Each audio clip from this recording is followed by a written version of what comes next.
Assalamualaikum warahmatullahi wabarakatuh. Kembali lagi di channel Marsha Subiakto. Pada kesempatan kali ini kita akan kembali membahas informasi menarik.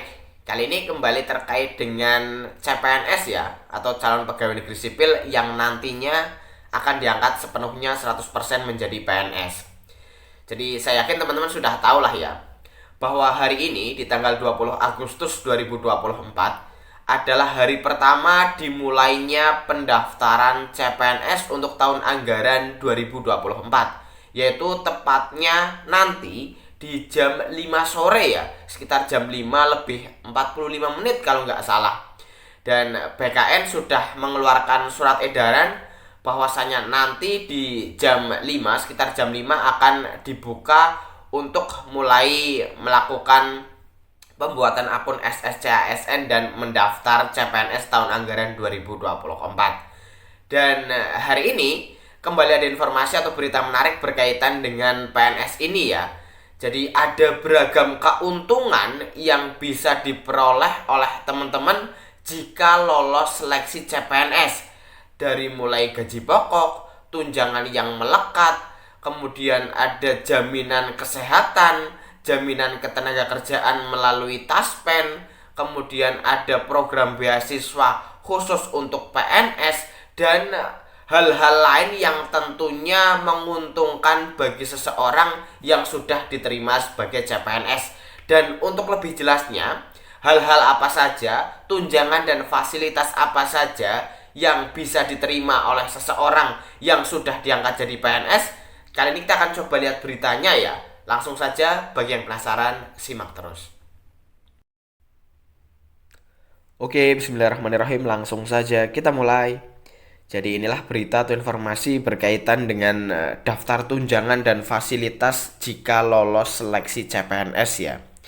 Jadi tentunya teman-teman sudah tahu lah ya, bahwa hari ini di tanggal 20 Agustus 2024 adalah hari pertama dibukanya akun SSCASN, dibukanya pendaftaran akun SSCASN untuk kemudian nanti teman-teman bisa mendaftar seleksi CPNS tahun anggaran 2024 ya. Diberitakan oleh Kompas TV, judulnya Siap-siap rekrutmen CPNS 2024 dibuka. Ini daftar tunjangan dan fasilitas jika lolos seleksi. Kita coba bacakan ya. Pihak Badan Kepegawaian Negara secara resmi telah mengumumkan jadwal pendaftaran calon pegawai negeri sipil untuk tahun 2024. Pengumuman formasi CPNS dilakukan mulai hari ini, Senin 19 Agustus 2024 hingga 2 September mendatang. Pemerintah juga mengimbau para calon pelamar untuk mempersiapkan diri dengan baik dan terus memantau formasi terbaru seputar proses seleksi CPNS ini. Adapun pendaftaran seleksi CPNS akan dimulai besok hari ini ya, Selasa 20 Agustus 2024 dan berlangsung hingga 6 September bulan depan. Berkenaan dengan keputusan Menteri Pendayagunaan Aparatur Negara dan Reformasi Birokrasi Nomor 293 Tahun 2024 tentang penetapan kebutuhan pegawai negeri sipil di lingkungan instansi pemerintah, bersama ini kami sampaikan jadwal seleksi pengadaan CPNS tahun anggaran 2024. Tulis pihak BKN melalui laman resminya Rabu 14 Agustus 2024. Menurut data tahun 2023, jumlah pelamar CPNS mencapai angka yang mengesankan, yaitu 2.409.882 orang. Hal ini menunjukkan bahwa banyak warga Indonesia yang bercita-cita menjadi pegawai negeri sipil atau PNS. Pasalnya, ada beberapa keuntungan dan fasilitas yang bisa kamu nikmati jika lolos CPNS 2024. Salah satunya adalah gaji yang stabil setiap bulan. Selain itu, karir sebagai PNS juga relatif aman dari resiko pemecatan atau PHK. Karena instansi pemerintah cenderung lebih stabil dibandingkan perusahaan yang mungkin saja bisa bangkrut kapan saja. Berikut daftar tunjangan dan fasilitas PNS. 1. Asuransi kesehatan. Semua PNS dilindungi oleh Badan Penyelenggara Jaminan Sosial atau BPJS Kesehatan. 2. Beasiswa khusus untuk PNS. PNS memiliki akses ke berbagai beasiswa seperti Beasiswa Pendidikan Indonesia atau BPI, LPDP, dan beasiswa dari Kominfo serta BKN. Kemudian ada gaji stabil. Setiap lamar CPNS akan mengetahui rincian gaji yang akan mereka terima melalui laman sschasn.bkn.go.id. Gaji ini bersifat tetap dan bahkan bisa meningkat setiap tahunnya. Tunjangan beragam. PNS berhak mendapatkan berbagai tunjangan, mulai dari tunjangan profesi, kinerja, hingga tunjangan keluarga. Dengan banyaknya tunjangan yang diterima, kamu bisa menabung lebih banyak. Kemudian selain itu ada pensiun terjamin. Semua PNS mendapatkan jaminan pensiun yang menjadi salah satu alasan utama banyak orang bercita-cita menjadi PNS. Selanjutnya ada gaji ke-13. PNS juga mendapatkan gaji ke-13 sebagai bentuk apresiasi pemerintah atas kinerja mereka. Nominalnya setara dengan 1 bulan gaji. Selanjutnya ada jenjang karir jelas. PNS memiliki peluang untuk naik pangkat atau jabatan berdasarkan usia dan kinerja yang tercatat di instansi tempat mereka bekerja. Kemudian selanjutnya ada pelatihan dan lomba skill. Instansi pemerintah seringkali mengadakan pelatihan kompetensi serta lomba keterampilan bagi PNS sebagai bentuk apresiasi dan pengembangan diri. Selanjutnya ada fasilitas kendaraan dan rumah dinas. Bagi PNS dengan jabatan tertentu, seperti kepala bidang atau kepala seksi, bisa mendapatkan fasilitas kendaraan dinas. Beberapa golongan PNS juga bisa mendapatkan rumah dinas. Selanjutnya ada kemudahan kredit di bank.